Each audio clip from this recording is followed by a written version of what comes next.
Hi students, कैसे हैं आप? आशा करते सब अच्छे ही होंगे। आज आपके लिए हम सप्लीमेंट्री अर्थात स्नैपशॉट से चैप्टर 2 लेकर के आए हैं, द एड्रेस। यहाँ एक ऐसी कहानी है जो युद्ध के समय की घटना होती है कि जैसे कभी कभी क्या होता है कि सुन्नी और शिया मुस्लिम समुदाय में होते हैं, उसी तरीके से एक समुदाय होता है।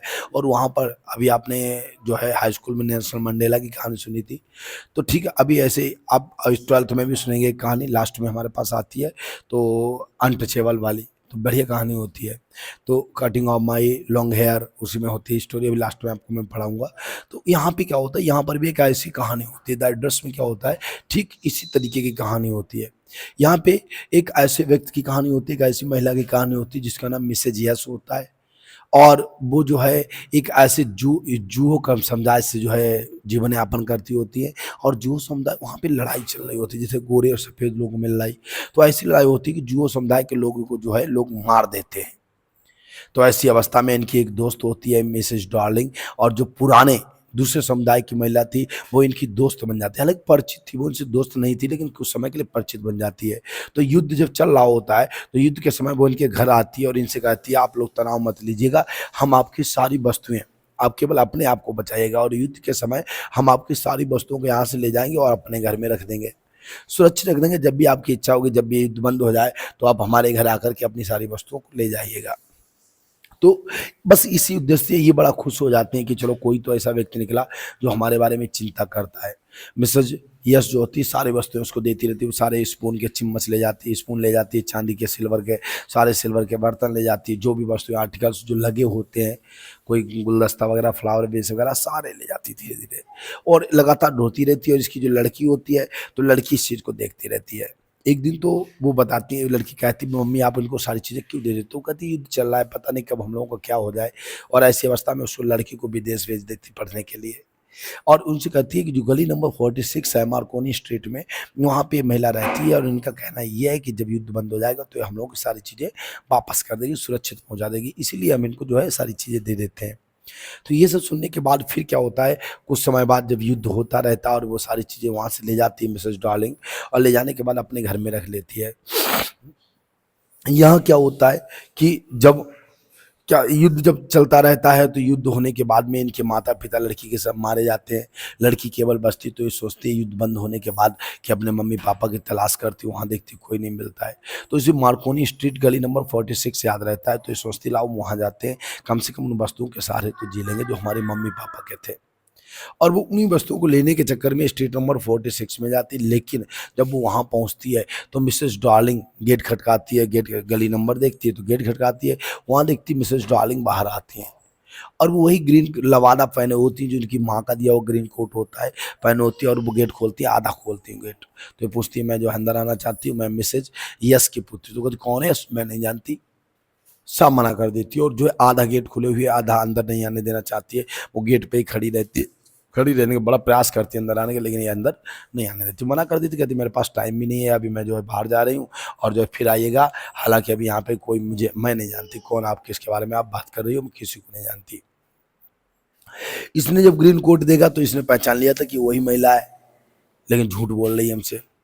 फिर क्या होता है, उसके बाद में ये चली जाती वहाँ से, कहती हो सकता है हम किसी कारणवश भूल गए, बहुत सारा टाइम भी हो गया है, तो स्ट्रीट नंबर 46 भूल गया हूँ। फिर पीछे वापस आती, प्लेट पे देखती है स्ट्रीट नंबर 46 लिखा हुआ, तो इसे लगता है नहीं, कहीं ना कहीं ये औरत झूठ बोल रही है। फिर चली जाती स्टेशन पे, जाने के बाद कुछ समय बाद, कई घंटों के बाद लौट के आती, कहती एक बार हम और प्रयास करते हैं। जब ये आती तो देखती उस वक्त वो महिला जो थी मार्केट जा चुकी होती है, और उसकी बेटी घर पे आती, तो वो आती बाहर, कहती कौन? कहती मैं आंटी से मुझे मिलना है। और क्या वो कहाँ है? तो कहती वो गाँव मार्केट गई हैं, आप आइए अंदर बैठिए चाय पीजिए, तब तक जो है हम जो है उनको वो आ जाएंगी। तो ये लड़की जो होती है इसको अंदर बिठाती, उस रूम में बिठाती जिस रूम में बहुत सारी चीज़ें रखी हुई थी, इनके सारे जो पुरानी चीज़ें रखी थी, मम्मी की सारी वस्तुएं रखी हुई थी, और वो उसी रूम में इनको ले जा करके बिठा देती है। अपने आप चाय बना के लाती है, ये दोनों बात करती है, इधर उधर नज़र दौड़ाती है, तो सारे वही स्पून रखे हुए हैं, सारी वही वस्तुएं जो इनकी माँ से लेकर के वो आई थी, वो वही रूम था। सब गंदी पड़ी हुई, तो इनको देख रही होती है। देखते देखते टेबल पर इनकी नज़र जाती है, तो टेबल पर एक जो ग्लास वो रखा होता है, टेबल मेज पोस्ट रखा होता है, उसमें एक छेद होता है जला हुआ। हालांकि इनके घर में ही जल गया था, टाइम किसी को नहीं था जो उसको रिपेयर कर देता, तो तब से वो वैसे पड़ा हुआ था। ये बताती कि तो स्पून की चम्मच है, तो वो स्पून जो है सिल्वर की है, तो वो लड़की बड़ा खुश हो जाती है कि जी सिल्वर की स्पून है, कहती है हाँ ये सिल्वर की स्पून है, लेकिन वो बताती नहीं कि हमारे यहाँ के। उसके बाद जो है ये समझ लेती है कि मिसेस डार्लिंग जो है इनको कभी भी कोई वस्तु अब वापस करना नहीं चाहती, और इन्हें भी लगता है वो रेंटेड हाउस पे रहती, किराए के मकान में रहती, वहाँ ले जाके इतना सब कहाँ रखेंगी, छोड़ो, तो उसको छोड़ देती है। वो उन सारी वस्तुओं को मिसेस डार्लिंग क्या छोड़ देती, चाय पीने के बाद वहाँ से निकल जाती। तो ये स्टोरी हमारी होती है the address, street number 46 the address की कहानी है। अब इसके हम सारे क्वेश्चन आंसर कर लेते हैं, ज़्यादा नहीं है, हमने थोड़े क्वेश्चन बना रखे हैं, और बस इतने ही आप बोर्ड के लिए तैयार करिएगा अपने एग्जाम के लिए। क्या क्वेश्चन है, how did Mrs Darling react when the narrator said I am Mrs S's daughter. जो मिसेस डार्लिंग थी उन्होंने क्या व्यवहार किया, कैसा बिहेव किया जब उसने कहा कि मैं जो है मिसेस डॉटर की यस की पुत्री हूँ। तो क्या किया उन्होंने, कहा मैं तो किसी को नहीं जानती हो और यहाँ पे कोई मिसेस डार्लिंग नहीं है। तो Mrs Darling put her hand on the door, उन्होंने दरवाजे पर अपना हाथ रखा, as if she wanted to stop it from opening, ऐसा लग रहा था कि वो उसको खुलने से रोकना चाहती है। मिसेस यस जो थी, मिसेस डार्लिंग जो थी, स्टॉप्ड या put the hand on the door as if she wanted to not to open it, ठीक है, उसको खुलने नहीं देना चाहती थी। Further there was no track of identity on her face, उनके चेहरे पर कोई भी ऐसा पहचान का चिन्ह नहीं था। देयर वाज नो ट्रैक, कोई भी ऐसा नहीं लग रहा था कि उन्होंने उसे पहचान लिया, बिल्कुल विस्मत खड़ी हुई थी। फिर है she kept staring at the narrator without uttering a word, वो बिना कुछ कहे हुए नरेटर को जो लगातार घूरती जा रहे थे। सी कैप्ट क्या होगा, सी कैप्ट स्टेयरिंग, वो लगातार घूरती रही एट द नरेटर, नरेटर को विदाउट अटरिंग ए वर्ड, बिना किसी एक शब्द के कहे लगातार राइटर को घूमती रही, लेखिका को घूरती रही। उनका मतलब ये था वो बिल्कुल उसे पहचानना नहीं चाहती थी। ठीक है, तो पहला क्वेश्चन क्या हो जाएगा हमारा कि वो पहली बात तो दरवाजा बंद करना चाहती थी, जैसे कि उसे और अधिक नहीं खोलना चाहती थी। ठीक है, दूसरी बात क्या थी कि उनके चेहरे पर कोई भी ऐसा मार्क नहीं था कि उन्होंने उसे पहचान लिया हो, और वो उसको लगातार घूर रहे थे, कुछ भी कहना नहीं चाहती थी। ठीक है, क्वेश्चन नंबर 2 क्या है, why did the narrator wait a long time before going to the address number 46 Marconi street, तो उन्होंने क्यों इंतजार किया था। तो द नरेटर इन द शुरुआत में क्या होता है, जब युद्ध बंद होता है तो कुछ समय इंतजार करते हैं, इन्हें लगता है कि वो महिला जो है उसको फ़ोन करेगी कि अपनी वस्तुएं ले जाओ, अब युद्ध बंद हो गया है, लेकिन जब फ़ोन नहीं करती तब इन्हें जो है जाना पड़ता है। तो the narrator in address, the narrator in the address waited a long time to revisit the address because she was entirely not interested in her mother's belongings। तो शुरुआत में क्या होता है, she was entirely not interested in her mother's belongings, पहली बात तो वो इसलिए लेट हो जाती है, बहुत दिन बाद मिलने जाती है, क्योंकि उन्हें पहली बात तो अपनी माँ की वस्तुओं में इंटरेस्ट नहीं रह गया था। जब माँ ही नहीं बची थी तो वस्तुओं का क्या होगा, इसीलिए वो नहीं जानना चाहती थी। And later was afraid of being confronted with them after her mother's death, और अपनी माँ की मृत्यु के बाद उन वस्तुओं का सामना करने से भी वो डर रहे थे। शी वाज अफ्रेड व भयभीत टू कन्फ्रंटेड, सामना करने में of her mother belongings after her death, उनकी माँ की मृत्यु जो युद्ध में हो गई थी, और इसीलिए वो नहीं चाहती थी कि कोई भी वस्तु उनकी माँ की उनके सामने आए और उन्हें उनकी माँ की याद आए, इसीलिए वो जो है वहाँ नहीं जाना चाहती थी। तो पहली बात जो था वो इंटरेस्टेड नहीं थी, दूसरी बात वो जाना नहीं चाहती थी। नोट करते जाइएगा, सारे स्क्रीनशॉट ले लीजिएगा।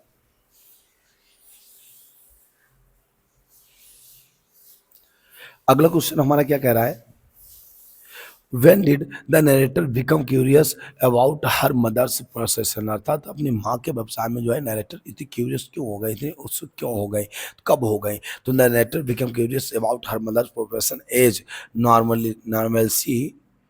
Normalcy returned in the post Lebanese period, अर्थात जब मुक्ति के बाद पोस्ट लेबरेनियन पीरियड के बाद हर डॉटर या the narrator become curious of her mother's possession, अपनी माँ की वस्तु में इसलिए उत्सुक हो गए क्योंकि उस वक्त जो है उनकी जब जो है युद्ध खत्म हो गया था, मुक्ति मिल गई थी उसके बाद।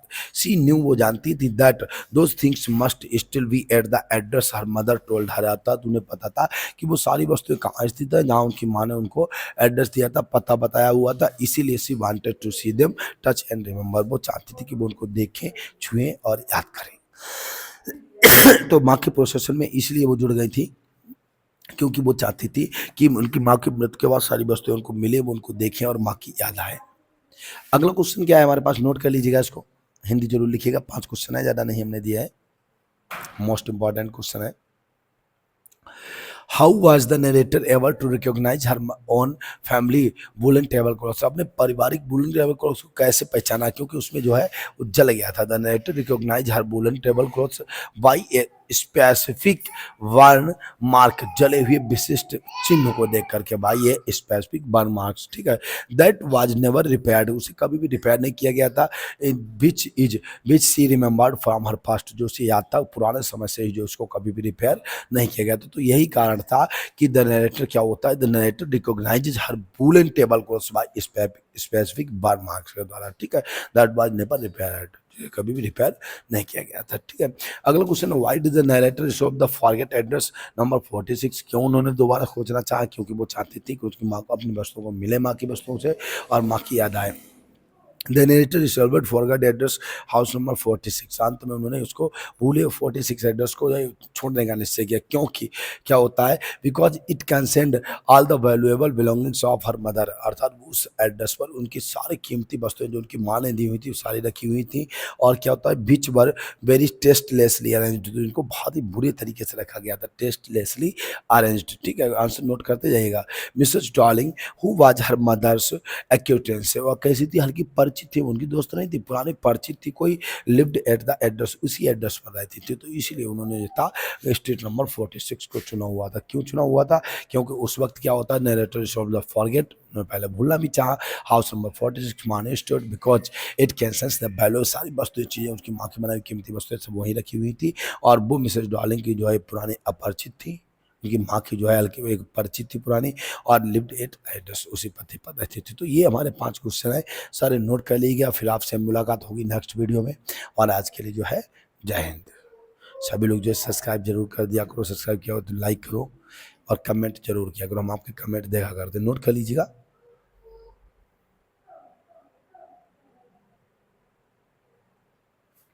स्क्रीनशॉट ले लिया करो।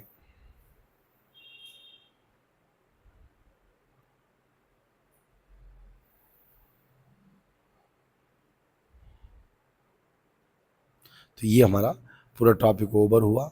नेक्स्ट मुलाकात आपसे फिर होगी अगले वीडियो में अगले चैप्टर के साथ। आज के लिए जो है जय हिंद।